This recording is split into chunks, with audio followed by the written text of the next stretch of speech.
Salut à toi et bienvenue dans cette nouvelle vidéo. Aujourd'hui on va parler de gabarit de défonceuse. Alors effectivement il n'y a pas très longtemps j'ai fait déjà une vidéo sur un gabarit de défonceuse qui est extrêmement pratique, qui est celui-ci. Sauf qu'à l'usage, en fait, en levant la défonceuse un petit peu trop tôt, en voulant aller un petit peu trop vite, j'ai explosé un des côtés, comme tu peux le voir ici. Et donc ma première idée ça a été de refaire simplement les pièces que j'ai cassées. Mais dans la vidéo où je vous présentais justement ce gabarit en bois, certains d'entre vous m'avaient proposé plutôt de le faire en aluminium. Ça serait plus rigide et plus durable dans le temps. Je me suis dit pourquoi pas, mais je voulais pas mettre beaucoup d'argent. Je suis donc allé sur internet et j'ai commandé donc ces pièces d'aluminium.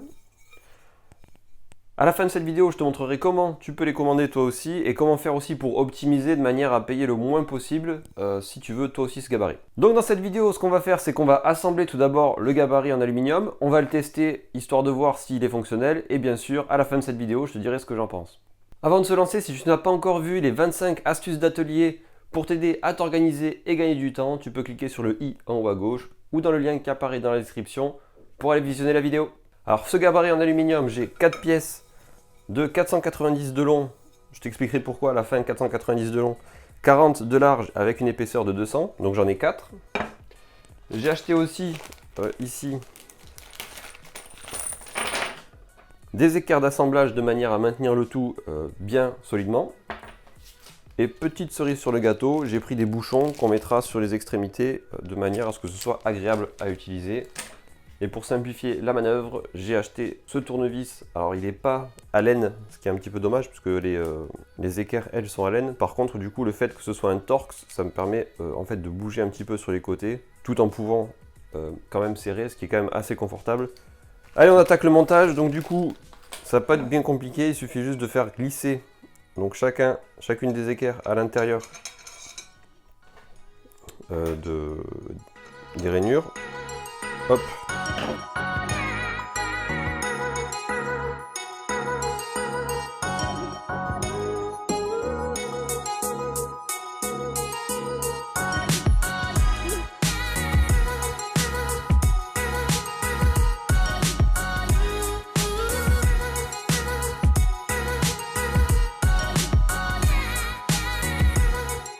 Et pour gagner en rigidité, ce que j'ai fait, c'est que j'ai mis des équerres de maintien à l'intérieur, mais j'en ai aussi commandé pour mettre à l'extérieur de manière à ce qu'il y ait 2 points d'accroche pour chacune des barres, ce qui était un petit peu le point faible finalement du gabarit précédent. Le gabarit en bois, à chaque fois, il avait un seul point d'accroche et ça faisait qu'on avait un petit peu de jeu finalement sur les différents assemblages. Là, avec 2 points d'accroche, je pense qu'on va pas mal gagner en rigidité.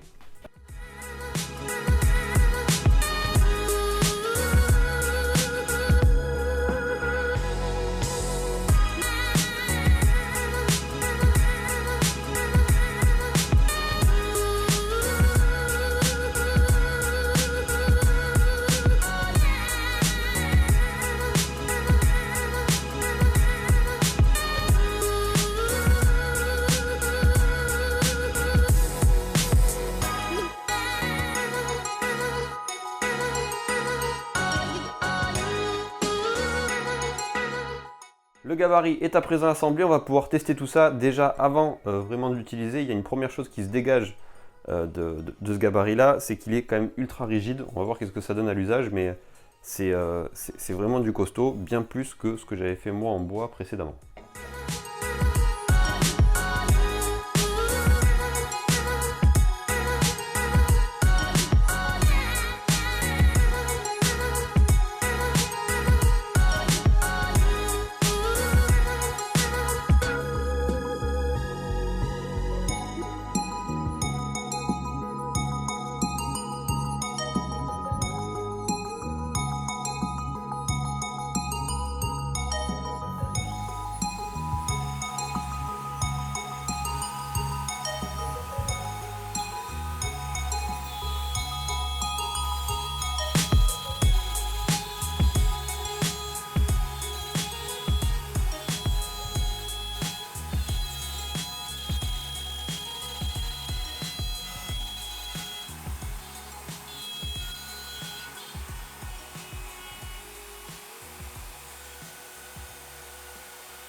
Donc maintenant, si on passe un petit peu aux avantages et aux inconvénients. Alors d'abord, le premier avantage, on en a déjà parlé, c'est que c'est rigide.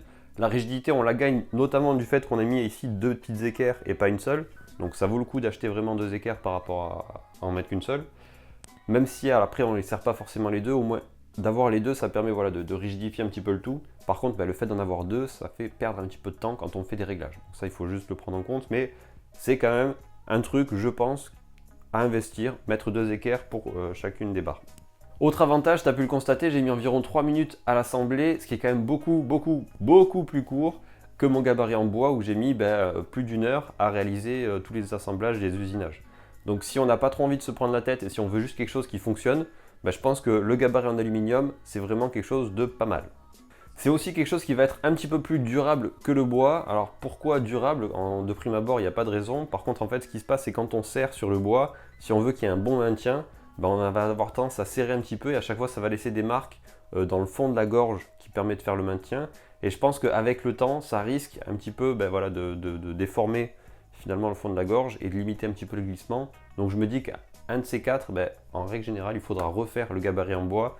Là où je me dis que l'aluminium tiendra un petit peu mieux. Dernier avantage que je trouve à ce gabarit, c'est qu'il est beaucoup plus évolutif qu'un gabarit en bois. Dans le sens où si par exemple on aurait besoin d'usiner une forme autre qu'un rectangle, par exemple si on veut usiner en même temps une encoche pour mettre une marche et une contre-marche sur un montant d'escalier, on va pouvoir éventuellement ici rajouter d'autres éléments en aluminium de manière à faire la forme en L et à l'usiner en une seule fois. Ce qui serait moins possible avec le gabarit en bois ou tout du moins il faudrait le retravailler. Donc je trouve que ça peut être aussi pas mal éventuellement si on a des projets un peu plus complexes qui arrivent à l'avenir, commander 2 ou 3 morceaux d'aluminium en plus de manière à pouvoir faire des formes un peu plus complexes que celle-ci. Je vous trouverai une vidéo et je la mettrai dans la description pour que vous vous rendiez compte un petit peu de qu'est-ce qui est possible de faire comme forme un peu plus complexe avec ce genre de gabarit. Donc maintenant sur les inconvénients, c'est quand même un petit peu plus cher bien sûr que si vous voulez faire le même gabarit en bois. Simplement parce que voilà, c'est entre guillemets clé en main, donc du coup c'est à payer. L'aluminium c'est quand même quelque chose qui coûte relativement cher à produire quand on veut quelque chose d'assez précis. Et donc là du coup il y a tous les accessoires qui sont avec, donc effectivement voilà, c'est quelque chose qu'on paye.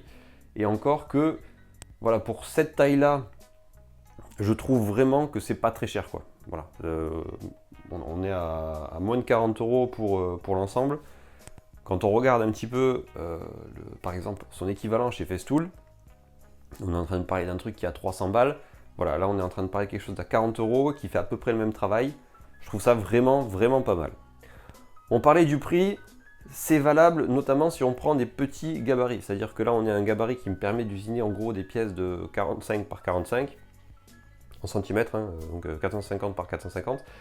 Si je veux usiner de grands morceaux, il faudra que je prenne des profils d'aluminium beaucoup plus grands et ça va me coûter aussi beaucoup plus cher. Donc après il y a voilà, un pesage à faire. Si on veut voilà, des grands gabarits, peut-être que faire un gabarit en bois ce sera plus attractif. Et en même temps moi personnellement pour l'usage que je fais en menuiserie, j'ai pas besoin de grands gabarits, donc celui-ci fera largement l'affaire. Un inconvénient majeur par rapport au gabarit en bois que j'avais fait, c'est que sur celui-ci je n'ai pas la possibilité de faire passer dans les rainures un serre-joint.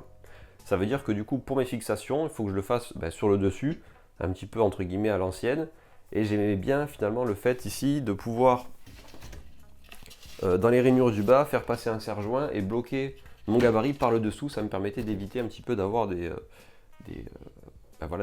blocages sur la partie supérieure avec la défonceuse. Donc pour conclure, si tu as réalisé le précédent gabarit, franchement il est ok, il fonctionne bien et il n'y a pas trop à se prendre la tête, tu peux largement le garder.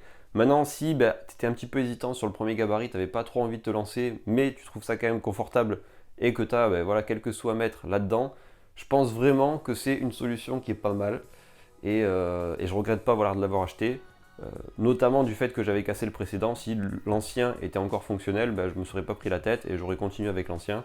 Mais bon voilà, il a fallu trouver d'autres solutions, soit je refaisais l'ancien, soit je achetais celui-ci et je regrette pas de l'avoir acheté. Sincèrement, c'est vraiment un investissement que je trouve sympa. Pour moins de 40 balles, c'est cool. Donc là, je te présente mon avis, mais je t'invite à mettre dans la description le tien, c'est-à-dire qu'est-ce que tu préfères entre le gabarit en aluminium et le gabarit en bois. Et si éventuellement tu as un autre gabarit que tu utilises dans ce style et que tu voudrais partager avec les autres, n'hésite pas à le mettre en commentaire.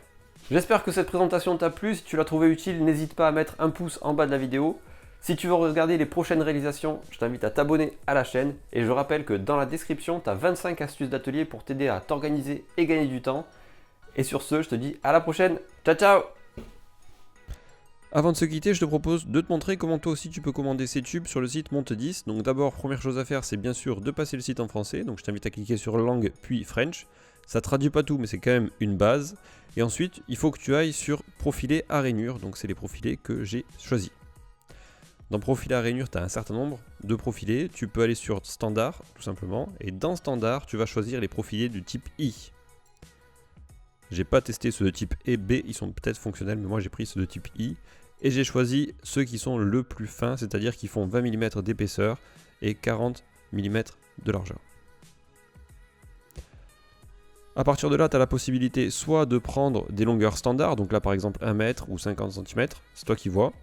Et donc ça coûte pas très cher de les prendre comme ça. Donc là par exemple on pourrait prendre 4 profilés de 50 et ça ferait exactement le même travail que ce que j'ai moi acheté. Cas numéro 2, tu as la possibilité de prendre des profilés à la taille que tu le souhaites. Donc là si par exemple on voudrait un équivalent, il faut proposer 3 découpes de manière à avoir les tailles qu'on désire. Donc là par exemple si on fait 4 x 490, ça fait à peu près la même chose que les 4 x 500 mm qu'on a choisi tout à l'heure, et donc c'est à peu près le même prix, mais ça permet surtout si tu as envie d'avoir par exemple deux profilés de 80 et deux profilés de 40, de payer voilà, vraiment ce que toi tu as besoin et pas avoir à prendre deux de 1 mètre si tu as besoin que de 80 cm. Donc voilà, j'espère que ça t'a aidé et je te dis à la prochaine, ciao ciao.